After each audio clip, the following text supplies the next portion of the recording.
Então, amigos e amigas, vamos retomar aqui a nossa live com o Bernardo Gonçalves Fernandes. Vocês viram aí na primeira parte a genialidade, a bagagem, a clareza do Bernardo, o conteúdo, enfim, a aula magna que tivemos quanto à imunidade de parlamentares. Estamos aguardando ele retornar aqui para abrirmos discussão agora quanto à imunidade do presidente da República. E aí, aquilo que eu falei no finalzinho aí do primeiro encontro. Vamos discutir em relação àquilo que já ocorreu. Tivemos aí impeachment lá do Collor, da Dilma, e vamos falar aí do cenário atual também, né? Vamos discutir tecnicamente, sem qualquer visão aí político-partidária, vamos ser imparciais, juristas, vamos falar da situação atual que envolve o presidente da República. Eu vejo que o Bernardo chegou aqui, live para ele, vamos aguardar, ele dá o ok e retornar.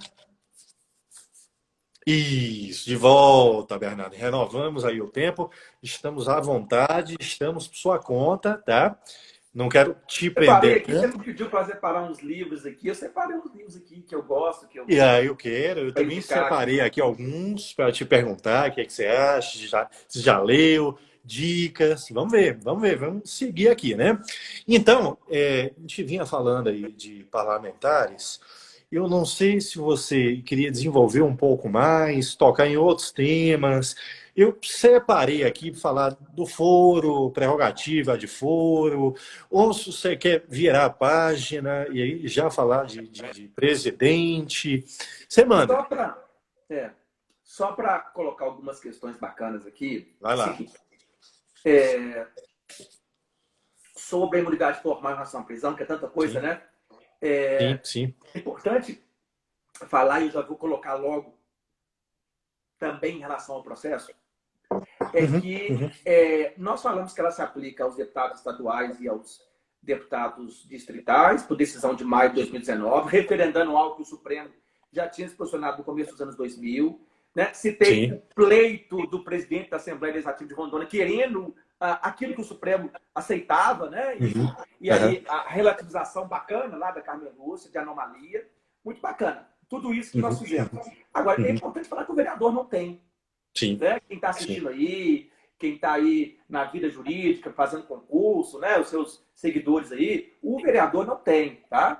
Essa Aham. imunidade formal em relação à prisão é só do deputado federal, do Aham. senador, deputado estadual, municipal. O vereador, ele só tem imunidade material na circunscrição do município, como é o seu salário lá no começo da primeira parte da live. Né? Nós estamos aqui na Aham. segunda parte da live já, Sim, sim. numa, Rendendo. no Gol Aqui. Bingo aqui. E Estamos aqui se na deixar, vai prorrogação. para a terceira, viu? Mas vamos lá. Isso. E aí, então, dito isso, vamos falar um pouquinho da imunidade formal em relação ao processo. Vamos Tá, cortar aqui algumas perfeito. questões. Primeira Vamos. questão Vamos. bacana é que a imunidade formal em relação ao processo, ela Aham. não era o que ela é hoje. Sim, Né? sim, Hoje ela sim. foi muito reduzida. Aham. A imunidade formal em relação ao processo, quando surge em 88, Aham. ela era muito poderosa, Sim. extremamente poderosa. Por quê? Aham. Ela era a necessidade da casa autorizar o STF a processar o parlamentar. Ou seja, Uhum. o STF só poderia receber denúncia ou queixa-crime Uhum. contra a parlamentar e iniciar ação penal se a casa autorizasse. Uhum. Isso vai de 88 a 2001. Né? E aqui é bacana por quê? Porque se nós fizermos um retrospecto, de 100% dos casos, nesse histórico de 13 anos, só Uhum. 6% foram autorizados. Só 6%, tá? Foram autorizados. E aí, veja que interessante. Um tremendo, uma impunidade, né? Uhum. Por quê? Uhum. Ora, ou a casa não votava para autorizar o STF iniciar a ação Uhum. penal, Uhum. ou votava e rejeitava. Quer dizer, nós tínhamos Uhum. poucos casos nesse período, claro, muito poucos, Uhum. mas era assim que funcionava. E aí nós Uhum. tivemos um caso famoso do Debrando Pascoal. um Sim. deputado do Acre, Motosserra. que era um serial killer. O cara era um serial killer. Ele matava as pessoas, serrando as pessoas. Serrava o bracinho, serrava a Motosserra. perna, serrava a cabeça, né? Serrava o braço. É. Aquele negócio que você está pensando aí, serrava também, né? Aquele negócio do homem lá e tal, serrava também. Era terrível. E aí, o Brasil inteiro descobriu que para iniciar uma ação penal contra esse indivíduo, esse serial killer, a Câmara tinha que autorizar. E você imagina o Fantástico, a Veja, a confusão que deu isso em 2001 no Brasil. E aí, no final do ano, em dezembro, surgiu a emenda constitucional 35. A emenda 35 modifica a exegese da imunidade formal em relação ao processo e transforma ela no Brasil apenas na mera possibilidade da casa suspender a ação penal, sustar temporariamente a ação penal, sustar a ação penal, no curso da ação penal, tá? Até o final do mandato. E aí basta que o seu seguidor aí veja o artigo 53, parágrafo 3º, parágrafo 4º e parágrafo 5º. Tá? O Supremo Tribunal Federal, se o parlamentar pratica um crime no mandato e guarda a relação com o mandato, ele pode receber a denúncia, não tem que ter autorização de casa mais. Aí ele comunica à mesa da casa que ele iniciou a ação penal, um partido político, representação na casa, pode provocar a mesa, ela vai ter até 45 dias para votar o pedido de sustação da ação penal. Maioria absoluta em votação aberta, sustada a ação penal, até o final do mandato, suspende a prescrição também, aí é o 55, parágrafo 5º. 53, parágrafo 5º, desculpe, né? Suspende a prescrição, e aí, acabado o mandato, volta a tramitar a ação penal e volta a tramitar, volta a correr também o prazo prescricional. Tudo bem, é isso. Fiz um resumão dela. Perfeito. Bem rapidinho. Ótimo. Perfeito. Rápido. Mas o mais bacana dela não é isso. O que é a discussão do momento? Ora, dos últimos tempos aí, para a gente já preparar para entrar no presidente da República. Não vou deixar de falar do presidente. Mas eu tenho que falar também na imunidade formal em relação ao processo, da discussão mais atual dela, da principal discussão dela, que é a da ação penal 937, questão de ordem, de maio de 2018. Ministro Barroso, né? Famosa questão. Essa questão é uma questão que é uma das grandes modificações dos últimos 30 anos da nossa Constituição. Porque, se nós observarmos, no Brasil tem mais de 37 mil, somando, né, todos os estatutos constitucionais brasileiros, 37 mil cargos com foro por exercício de função. Então, uma grande mudança. E começa, claro, né, aqui com o ministro Barroso na questão de ordem da ação penal 937. O que acontece? O Supremo Tribunal Federal, de 88 a 2018, você sabe muito bem disso, tinha um posicionamento muito claro. Não interessa o momento da prática do crime pelo parlamentar, se antes de iniciar o mandato, depois de iniciado o mandato, se guardasse ou não relação com o mandato, não interessa. Parlamentar, crime, ação penal, STF. Ou desloca a competência para o STF quando ele diploma, ou se já diplomado ou já no exercício do mandato pratica crime, não interessa qual crime, quem vai ser o órgão competente para processar e julgar é o STF. Artigo 102, inciso 1b da Constituição e 53, parágrafo 1º. Tranquilo. Só que aí o Barroso vai defender uma interpretação restritiva do 102, inciso 1b e do 53, parágrafo 1º, né? Aqui tem algumas tecnologias interessantes. Redução teleológica do Karl Lames, um jurista alemão. Técnica de dissociação do Ricardo Guastini, né? Um jurista italiano. Enfim, não dá tempo de trabalhar isso aqui na live, mas o fato é que o Supremo passa a entender, depois de 30 anos, é uma grande mudança, que o foro por exercício de função do parlamentar só seria o STF se praticasse o crime no mandato, ou pelo menos após a diplomação, tá? Mas, via de regra, no mandato, e guardasse relação com o mandato. Se não, um estupro, foi pego dirigindo, embriagado, um homicídio, um crime doloso contra a vida. Se não guardar a relação com o mandato, acabou. Lá na instância ordinária competente, do primeiro grau, igual eu, igual qualquer ser comum, ser humano, né, cidadão comum. Acabou, então, 90% mais ou menos do foro para o exercício de função. Né? Então, é uma interpretação restritiva que causa muito impacto. O primeiro impacto é lá nos deputados e senadores. Mas vai ter um efeito de cascata, e está tendo um efeito de cascata muito grande. Né? Governadores. Aí o STJ, logo em seguida, vai em junho mesmo de 2018, fala assim, opa, também quero. Conseguiu o Supremo Tribunal Federal. E aí ele faz esse mesmo entendimento do STF, histórico do STF, tá? Para governadores e membros do Tribunal de Contas de Estados. Né? O primeiro caso é um governador da Paraíba. O STJ diz, não, peraí, o crime que esse governador do Paraíba aí praticou foi no mandato? Porque se não for no mandato, não vai ser eu.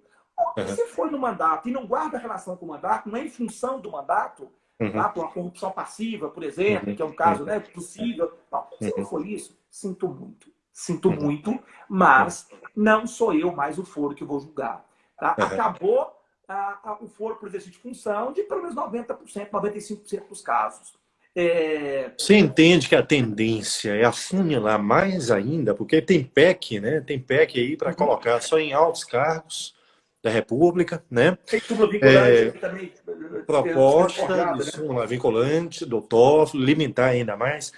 Você crê nisso? É a tendência? É deixar ali? É uma tendência que ou continue assim, porque já está muito limitado, né? Já é muito limite, tá? Porque mudou muito mesmo. Você imagina o tanto de deputado federal. Eu falei com você, 348 dos 594 tinham inquéritos e processos penais tramitando no STF. E assim, quando eu falo processo penal no STF, tinha senador lá com 6 processos, 13 processos, 8 processos. E a maioria esmagadora não guardava relação com o mandato ou com o exercício daquele mandato. Agora, só para pegar um gancho, que eu não posso falar, senão eu esqueço, o STJ, em novembro de 2018, isso é sempre legal a gente falar, apresentou uma exceção, que é muito bacana, que é o desembargador de TJ. E essa exceção é bacana a gente lembrar aqui para o seu seguidor, né? Desembargador de TJ praticar um crime que não tem relação com a função dele, em tese, o foro não seria mais o STJ, porque não guarda relação com a função dele, mas vai ser o STJ, né, em sede aqui de crime comum. Por quê? Porque não dá para o juiz de direito julgar ele. Não dá para o juiz de direito julgar ele por uma questão de... Não é de hierarquia funcional, é por uma questão de imparcialidade mesmo, no sentido mais claro do termo, né? Porque não adianta o juiz falar que vai ser imparcial. É psicológico, né?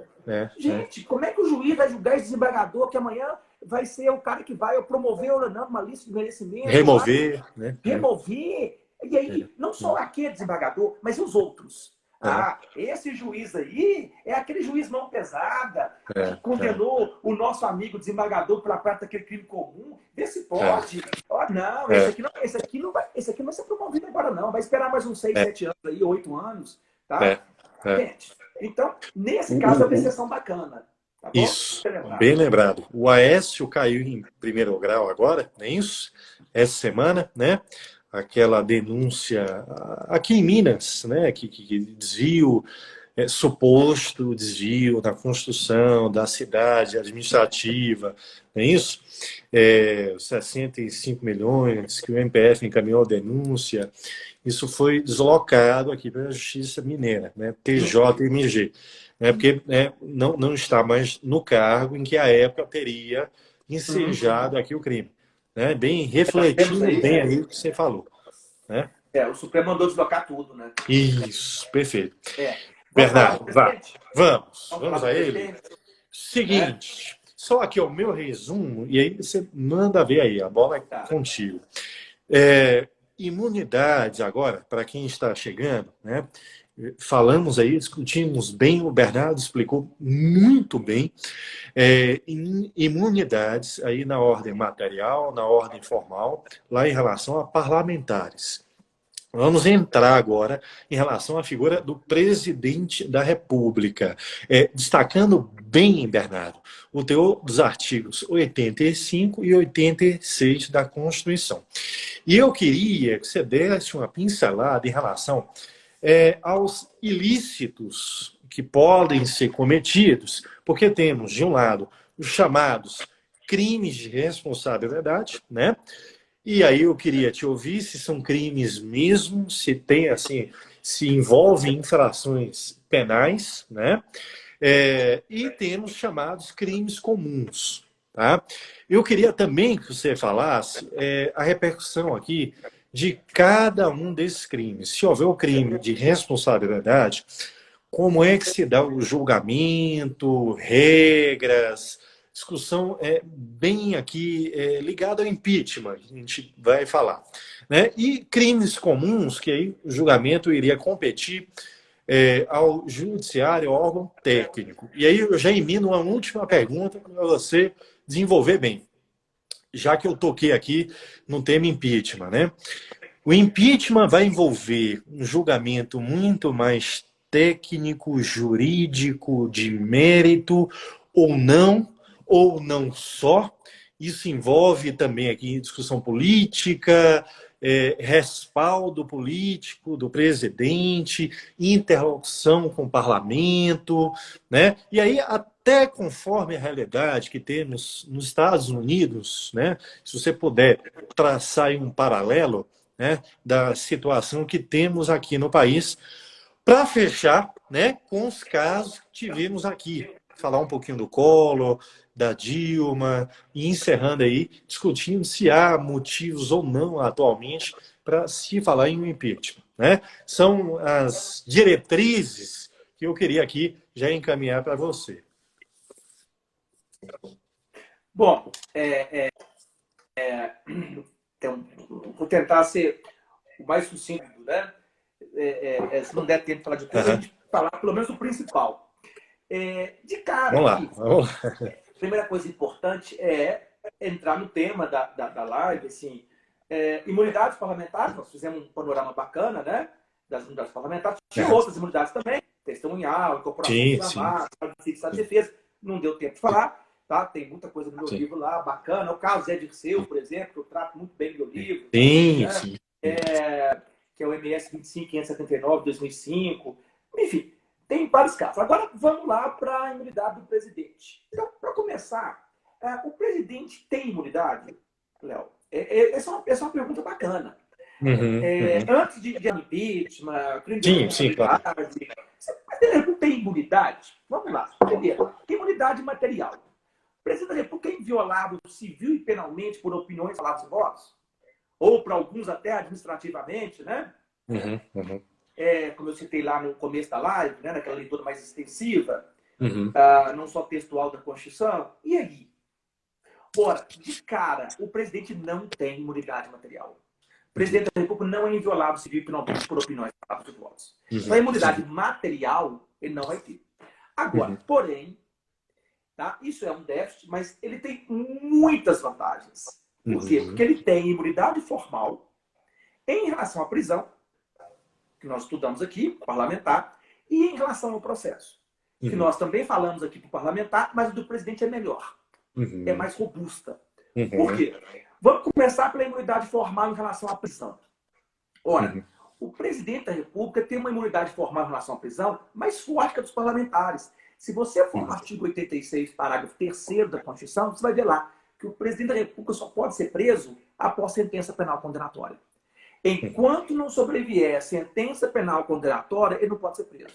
E aí não tem exceção, não tem prisão em flagrante, crime inafiançável, e aí a casa vai decidir se ele vai permanecer ou não preso, votação, maioria absoluta, né, votação aberta, não tem nada disso. Tá? Ele só pode ser preso após sentença penal condenatória. Então, é um plus em relação a deputados federais, senadores, deputados estaduais e deputados distritais. Bom, e a imunidade formal em relação ao processo, ela também é gigante. Por quê? Porque ela é aquela antiga que os parlamentares tinham e que desde 2001 não tem mais. Ou seja, o presidente só pode ser processado o crime de responsabilidade do Senado após a autorização de 2/3 dos membros da Câmara. Ele só pode ser processado por crime comum no STF após a autorização de 2/3 dos membros da Câmara. Temer, né? O Temer foi tentado 2 vezes, né? Duas. Enfim, agora eu vejo essa discussão toda, né? Do inquérito, com o Aras, do Bolsonaro, da questão do Romulo Lanage, da imposição, da família. Gente, que besteira. Só tem jeito do Bolsonaro sofrer uma ação penal no STF se a casa autorizar.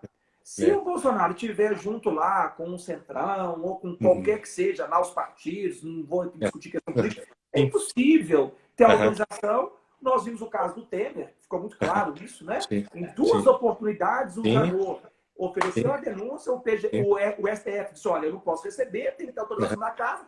Duas vezes o STF manda para casa, foi o Fachin, inclusive, né? E a casa simplesmente não autoriza. Não são alcançados os 2/3 de membros da Câmara, em votação aberta, para autorizar o futuro a processo penal no STF, né? Enfim, então, essa questão política está direcionada, ligada à questão jurídica. É sempre bom colocar ela, né? Sem E entrar no aí te mérito. perguntar, Bernardo, o que não significa que não caiba um inquérito, né? Sim, claro, claro. Investigação, como Fase vem pré-processual de tramitando. persecução penal Isso, isso, tranquilamente. isso, Tanto é com a autorização do STF, com o isso, acompanhamento do ministro relator, porque força de isso. distinção, né? No Aham. caso, o ministro Celso Mello está acompanhando, tomando as Exato, diretrizes. Né? exato. Nós vimos, olha, 60 dias terminar, com 5 dias já mandou ouvir o Moro, enfim, Sim. já ouviu outras testemunhas, outros ministros, né? Aham. A deputada Carla Zambelli, enfim, Sim. isso pode ser conduzido e vem sendo conduzido pelo ministro Celso Mello, né? Aham. No âmbito aí do processo penal, isso é muito tranquilo, né? Em virtude do foro do Sim, exercício de sim, função. sim. Agora, além da imunidade formal em relação à prisão e da imunidade formal em relação ao processo, tá? Que é grande do presidente, o presidente ainda tem uma outra vantagem, um outro plus, um outro algo a mais. Sabe o que é, Léo? É Fala. a irresponsabilidade penal relativa do artigo 86, parágrafo 4º da Constituição. Às vezes o seu seguidor, se tiver com a Constituição aí, ele vai abrir o 86, parágrafo 4º, vai ler e fala assim, mas eu não estou conseguindo entender isso aqui. Nós estamos aqui para isso, é para explicar. A sorte, ainda bem que Não é? nós servimos para alguma coisa. E Né? é tão claro, né? Como é que a gente ia pagar nossas contas, né? Então, é interessante por quê? Porque o 86, parágrafo 3º, vou resumir aqui, ele traz de forma interpretativa a seguinte assertiva constitucional. Ora, o presidente da República, vamos interpretar ele, só poderá ser responsabilizado penalmente no mandato por atos praticados em ofício ou em razão do ofício. Ou seja, por atos praticados, né, em ofício ou próprio ofício, em ofício ou em razão do ofício. Portanto, penalmente, eu estou falando penal, estou falando civil, administrativo, penal. Tá? Ele só pode ser responsabilizado penalmente no mandato por atos praticados em ofício ou em razão do ofício. Então, não tem como ele ser responsabilizado penalmente no mandato se aquele ato não guardar relação com o mandato. Aquela prática delituosa não guardar relação com o mandato. Então, qualquer crime praticado antes do exercício do mandato, ele não pode ser responsabilizado no mandato. E qualquer eventual pretensa prática de crime no mandato, ele só pode ser responsabilizado se guardar relação com o mandato. Senão, ele não poderá. Claro que eu não estou dizendo que é uma irresponsabilidade penal absoluta. Não é impunidade. É no mandato que ele não pode ser responsabilizado penalmente. Depois do mandato, ele vai poder. Tem um exemplo muito bacana, né? Que professor de constitucional gosta de dar, e eu fui um dos precursores ali, tá? Eu não ligo do pessoal me imitar, não tem problema nenhum, não tem problema em relação a isso.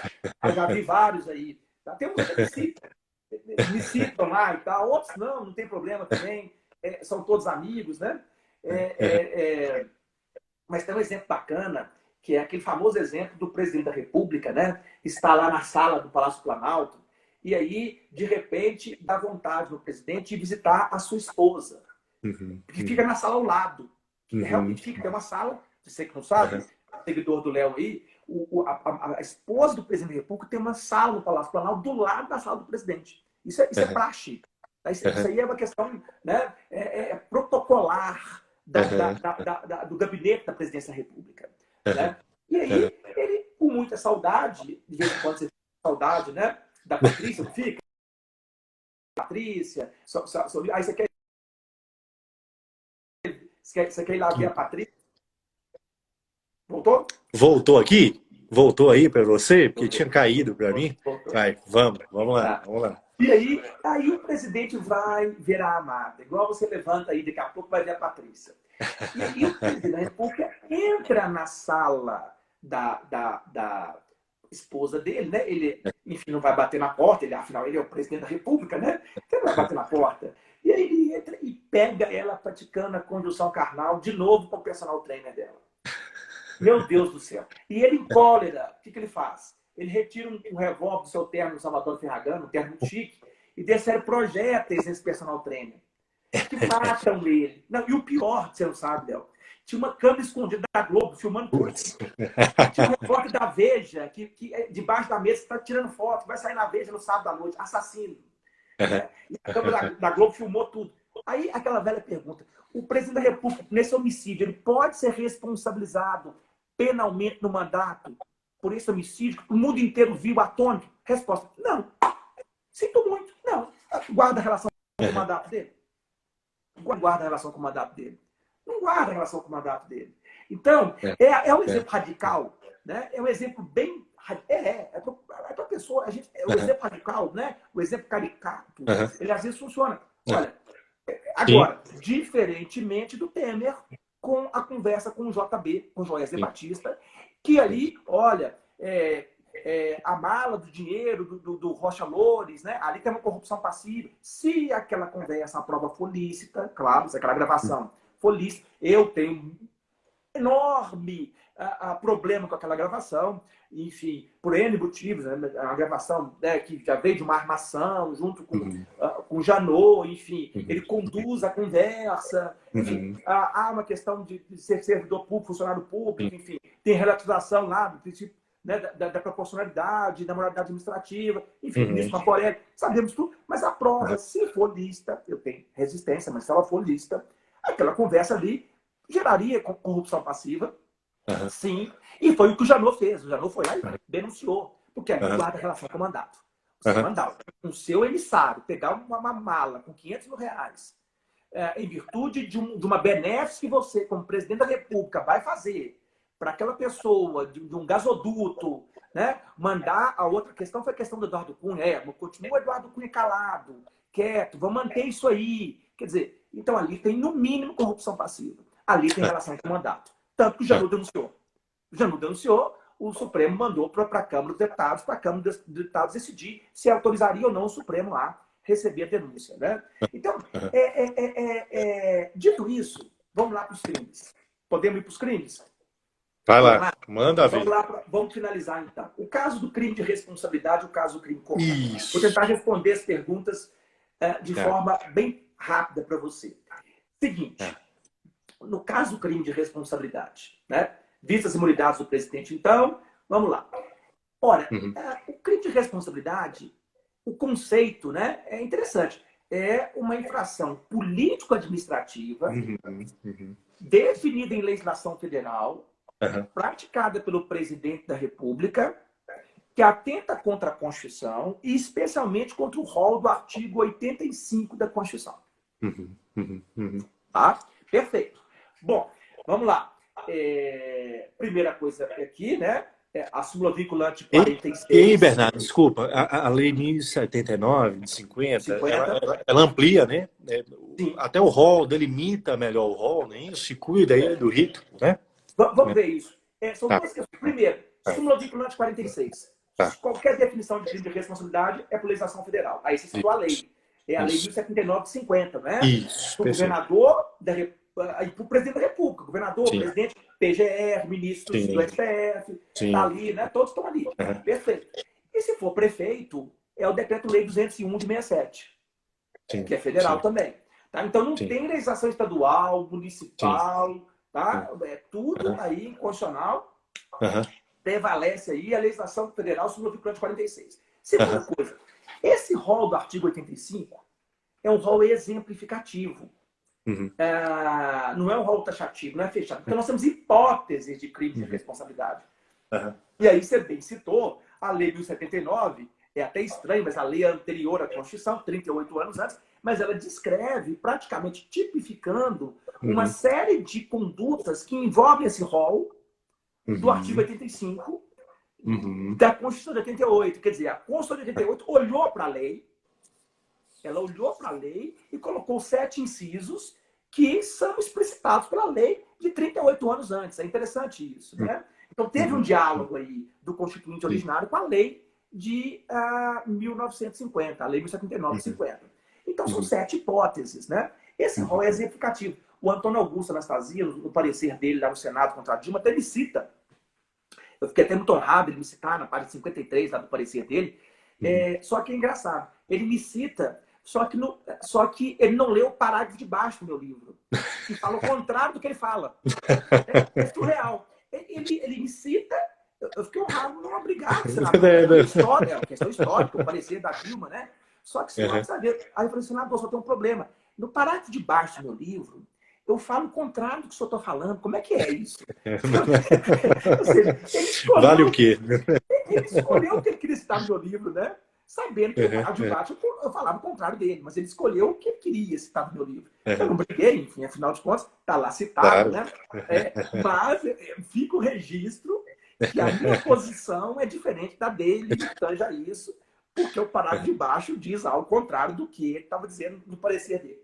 Bom, e aí, então, esse rol é exemplificativo, né? E aí, se a gente for ver esse rol, é interessante. Por quê? Porque o Collor está no rol no caso da probidade na administração, né? Sim. Que é o inciso 5 do artigo 85. A Dilma estaria enquadrada no inciso 6, que é na questão da lei orçamentária, não é isso?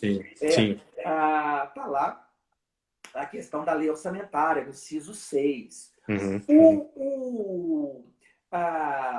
O Bolsonaro, se a gente fosse discutir o Bolsonaro, muitos autores defendem que ele estaria enquadrado no inciso 3. O 3, não me falha a memória, é o que envolve lá o exercício de direitos políticos individuais e sociais. Se fosse o caso, porque direitos individuais, a questão da proteção à saúde, da defesa à saúde, né? E ele tomando uma posição diferente aí do que a Organização Mundial da Saúde, do que a determinados veículos internacionais e nacionais da ciência, enfim. Não vou entrar no queria te perguntar, Bernardo, desculpe interromper. Tem inciso 3 do Bolsonaro. Te interrompendo, eu queria pontuar que eu sei que o Collor já tem um tempo, né? Mas nós temos aí muitos alunos, alunas, que são novos, estamos ficando para trás, né? Passamos aí dos 40, então a gente vivenciou isso aí, a época, né? Nem todos acompanharam. Brevemente aqui, o que ocorreu com o Collor, ele chegou a renunciar ao cargo, não é isso?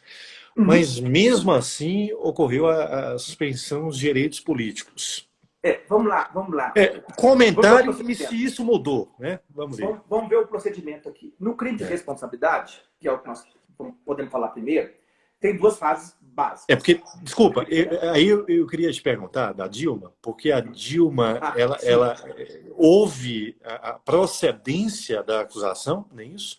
Mas não houve suspensão dos direitos, né? Então, queria ouvir aí você. Seguinte, em breves linhas, procedimento.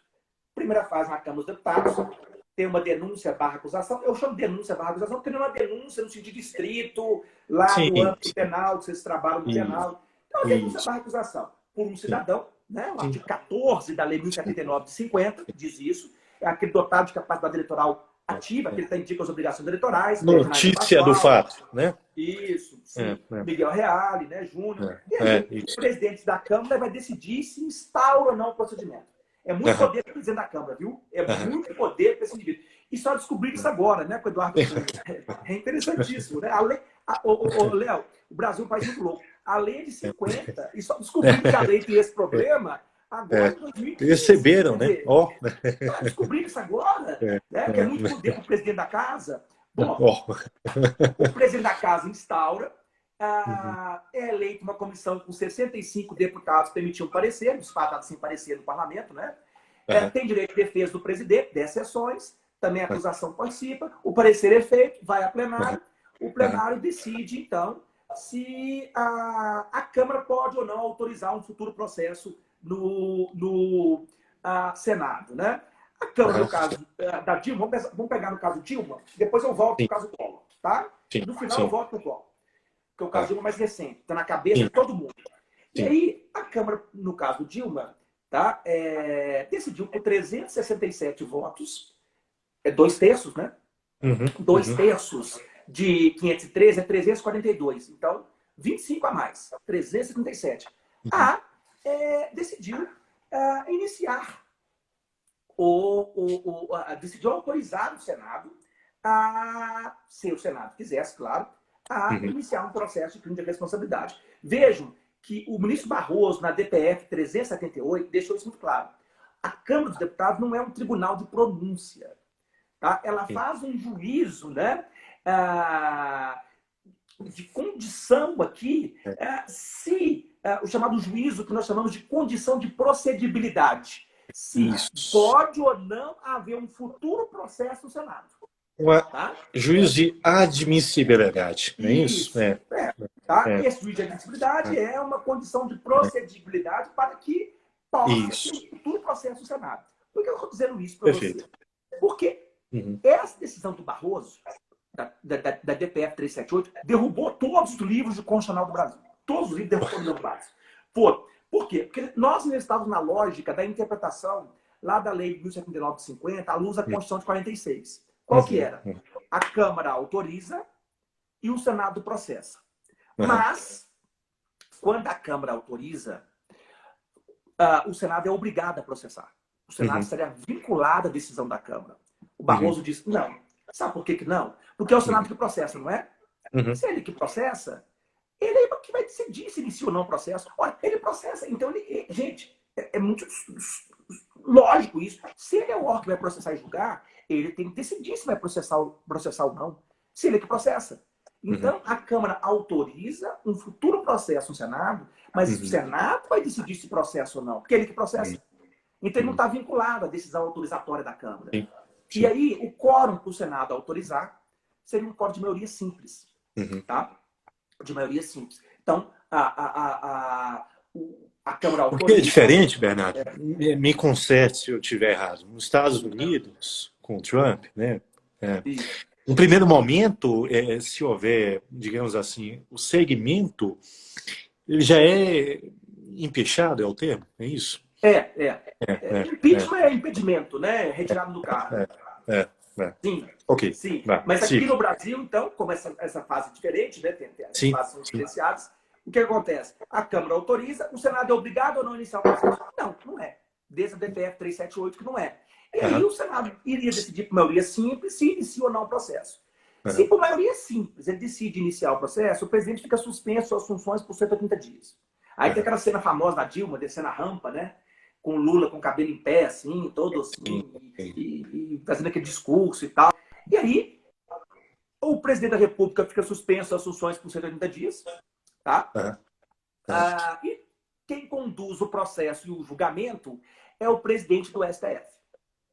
Então, o Ricardo Lewandowski conduziu tanto o processo, questões interlocutórias, né? No Senado, enfim, parecer do Senado também, defesa, acusação no Senado, foi o ministro Ricardo Lewandowski, e o julgamento também no Senado, o Lewandowski. Bom, vamos para o julgamento. No caso Dilma, aconteceu algo interessante, né? Que a Dilma, ela sofre a condenação de impeachment, ela é condenada por crime de responsabilidade ao impeachment, por 61 votos, tá? Dos 81 senadores, mas ela é absolvida da inabilitação para funções públicas por 8 anos. Então, ela é condenada e absolvida ao mesmo tempo. É um dos negócios mais absurdos que já aconteceram na história recente do Brasil. Vou te responder agora, para já ir direcionando, com o caso Collor. O que aconteceu no caso Collor? No caso Collor, aconteceu o seguinte. A Câmara autorizou, o Senado foi lá, iniciou o processo, o Collor ficou suspenso, 180 dias de suas funções, e o Senado foi julgar. Quando o Senado vai julgar o Collor, os advogados do Collor, iniciado o julgamento, sobem no púlpito e diz o seguinte: olha, o excelentíssimo senhor Fernando Afonso Collor de Mello, que é o nome todo dele, né? Fernando Afonso Collor de Mello, renunciou à presidência da República. Então, eles decidiram que, olha, eles afirmaram que o Collor renunciou à presidência da República.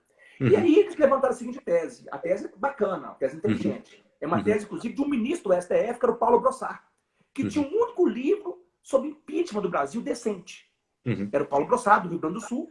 E nesse livro ele defendia essa tese. Então os advogados do Collor foram espertos. muito bem. Disseram, olha, como o Collor renunciou, esse julgamento aqui não tem como continuar para o impeachment. Não tem como alguém que não está no cargo sofrer a pena de perda do cargo. Ele renunciou ao cargo. Então, o julgamento tem que perder o objeto. Aí os senadores, mas e a outra sanção? Inabilitação para funções públicas por 8 anos. Aí os advogados do Collor disseram o seguinte, olha, a outra sanção é acessória da perda do cargo, do impeachment. A pena principal é a perda do cargo, é o impeachment. E o acessório segue o principal. Nós aprendemos isso desde o primeiro dia de aula de Direito Civil, né? Direito Civil. O acessório segue o principal. E era a defesa do Paulo Brossard, era a tese do Paulo Brossard de impeachment. Que a segunda sanção era, de inabilitação para funções públicas por 8 anos, era acessório da sanção principal, que era a perda do cargo. E aí os advogados do Collor levantaram essa tese. Bom, os senadores,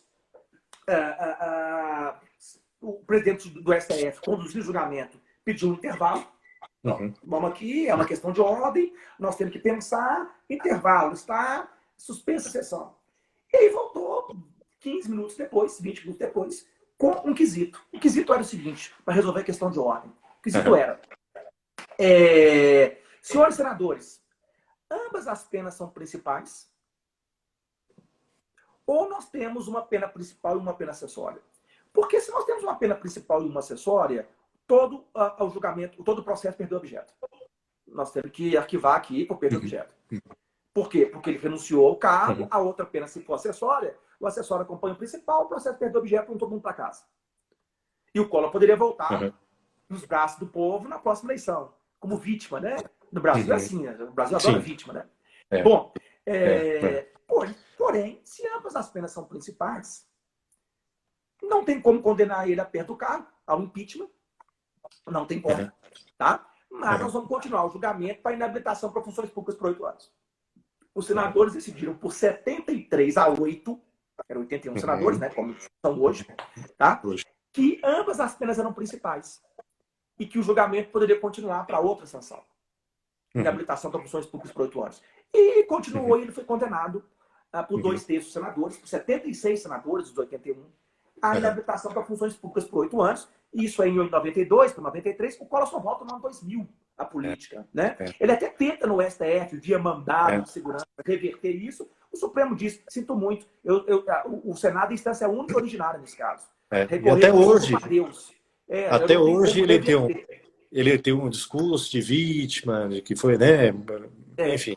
E aí, o caso Dilma é totalmente diferente.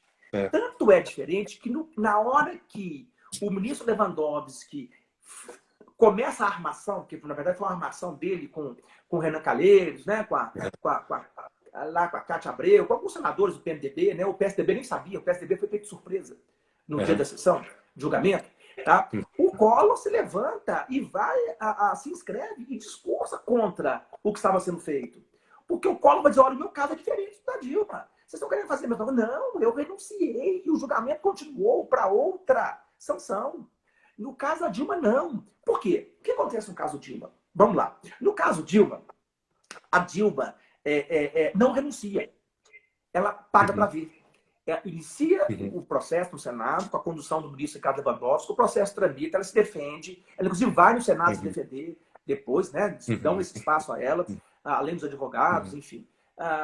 E o processo chega ao seu julgamento, com o ministro Lewandowski conduzindo, e aí a Dilma não renuncia, a Dilma vai até o final. E aí, o que acontece? O Lewandowski, ele malandramente, como diz o ministro Gilmar Mendes, né, numa discussão que eles vão ter posteriormente, o ministro Lewandowski diz assim, ministro Gilmar, o senhor fica falando demais para a imprensa. Né? Aí o ministro Gilmar, no meio da sessão no STF, né, daqueles barracos que eles armam, eu fico falando demais, ministro Ricardo Lewandowski, porque o senhor apronta demais.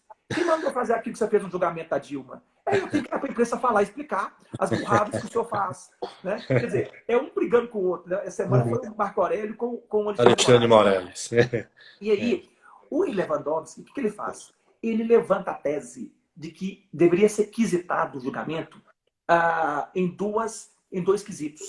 Primeiro, perda ou não do cargo. Impeachment. E, posteriormente, inabilitação para funções públicas por 8 anos.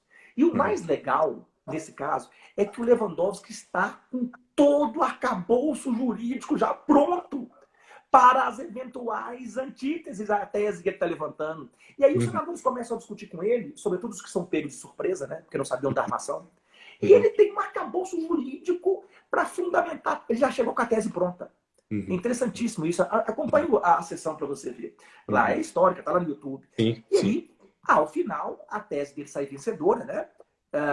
E há 2 quesitos. Então, a Dilma ela é condenada por 2/3 dos senadores a perda do cargo, mas, ao mesmo tempo, ela é absolvida. É só no Brasil que alguém é condenado e absolvido ao mesmo tempo.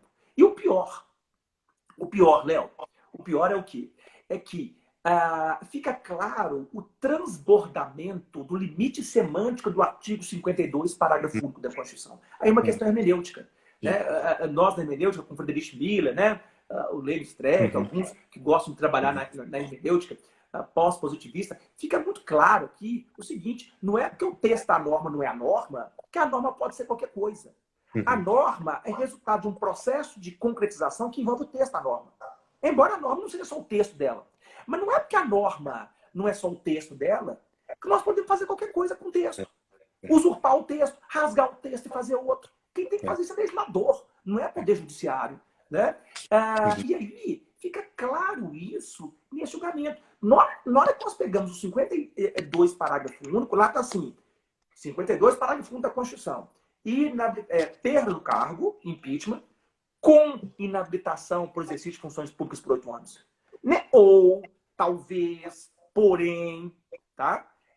Com inabilitação para funções públicas por 8 anos. O caso Collor não foi assim, porque o Collor renunciou antes. Então não tinha como ter a perda do cargo. Aí sobrou só a inabilitação. A Dilma não. Ela foi até o final. E aí ela só poderia perder o cargo com inabilitação para funções públicas por 8 anos. Ou então a gente rasga a Constituição. Ou seja, existe um limite semântico para a interpretação jurídica. Esse limite semântico, para tudo na vida tem limite. Para tudo na vida tem limite. Inclusive para a interpretação. Então, Lewandowski rasga a Constituição. E mais, só para finalizar, isso é muito bacana. Se nós observarmos o artigo 1º, inciso 1, a linha K, olha bem, artigo 1º, inciso 1, a linha K, da Lei da Ficha Limpa. Da Lei da Ficha Limpa, da Lei Complementar 135/2010. O que nós vamos ver lá? Você sabe que a Dilma não renunciou? Ela sabia que ela ia perder, ué. O Collor não sabia que ela ia perder? Por isso que ele renunciou. Para tentar o quê? Voltar na próxima eleição. Não conseguiu. Por que a Dilma não renunciou? Sabe por que a Dilma não renunciou? Por um motivo muito simples. Porque em 2010 surgiu a Lei da Ficha Limpa.